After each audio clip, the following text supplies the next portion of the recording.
بسم اللہ الرحمن الرحیم۔ حضرت بلال حبشی رضی اللہ عنہ کا اسلام اور مصائب۔ حضرت بلال حبشی رضی اللہ عنہ مشہور صحابی ہیں جو مسجد نبوی کے ہمیشہ مؤذن رہے۔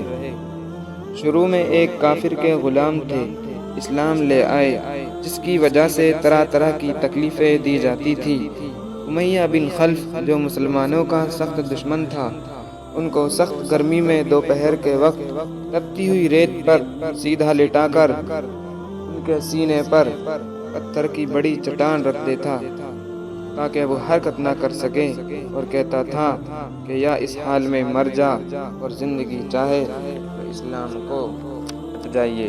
مگر وہ اس حالت میں بھی احد احد کہتے تھے، یعنی معبود ایک ہی ہے۔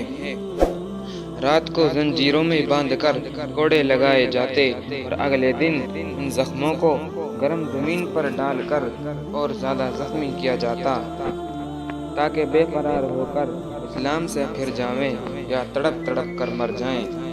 عذاب دینے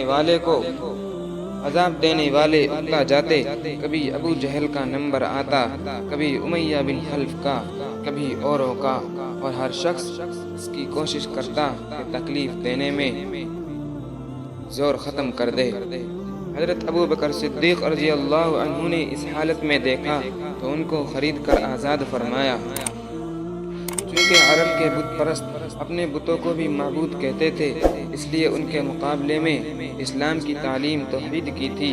اس کی وجہ سے حضرت بلال رضی اللہ عنہ کی زبان پر ایک ورد تھا، یہ تعلق اور عشق کی بات ہے۔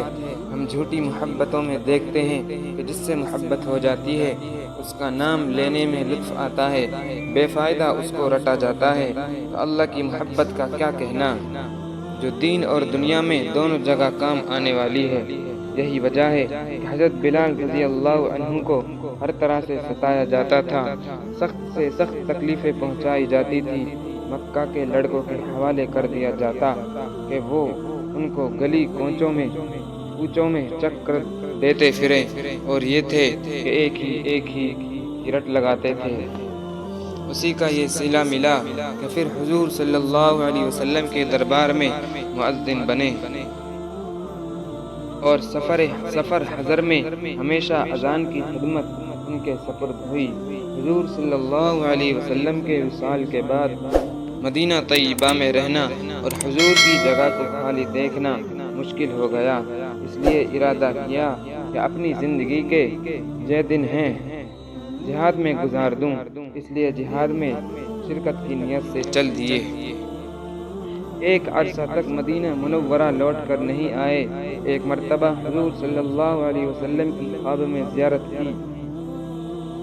حضور صلی اللہ علیہ وسلم نے فرمایا، بلال یہ کیا ظلم ہے، ہمارے پاس کبھی نہیں آتے، تو آنکھ کھلنے پر مدینہ طیبہ حاضر ہوئے۔ حضرت حسن حسین رضی اللہ عنہما نے اذان کی فرمائش کی۔ لاڈلوں کی درخواست ایسی نہیں تھی کہ انکار کی گنجائش ہوتی۔ اذان کہنا شروع کی اور مدینہ میں حضور صلی اللہ علیہ وسلم کے زمانے کی اذان کانوں میں پڑ کر کوہرام مچ گیا۔ عورتیں تک روتی ہوئی گھر سے نکل پڑی۔ چند روز قیام کے بعد واپس ہوئے اور 20 ہجری کے قریب دمشق میں وصال ہوا۔ اللہ